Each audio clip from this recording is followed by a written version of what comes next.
Well, the Intelligence Committee Chairman, Devin Nunes, declined an invitation to speak with us tonight, but we did talk to the ranking Democrat on the committee, Adam Schiff.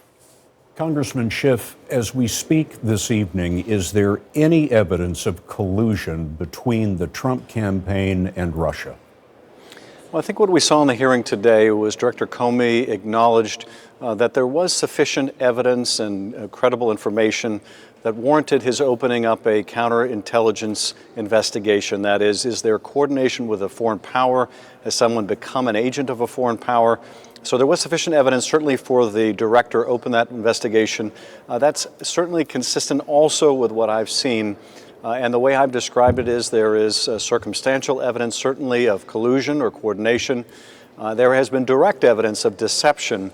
And I think people, I hope, got the sense today during this long hearing about just why it's so important that both Congress and the FBI do a thorough investigation. But to be crystal clear, this evening, as we speak, there is no hard evidence of collusion between the Trump campaign and Scott, the Russians. You said there's circumstantial evidence. I would not say, I would not phrase it the way that you did. And circumstantial evidence can be very powerful and is hard evidence. But you can certainly prove many cases on the basis of circumstantial evidence, so people shouldn't underestimate the power of that. During your committee hearing, someone using President Trump's official Twitter handle took issue with what was being said by the FBI director, and the director was asked and he rebutted that. That was pretty unusual, in fact, maybe unprecedented for a congressional hearing.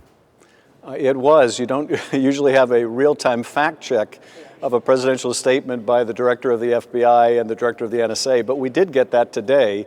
And I think the comment the president had misrepresented was the suggestion that the FBI and NSA had said there was no effect by the Russians on the electoral process. That simply wasn't true. Why do you think that Donald Trump and the White House continue to insist that he was the target of surveillance on the orders of President Obama when there doesn't seem to be any evidence to support that?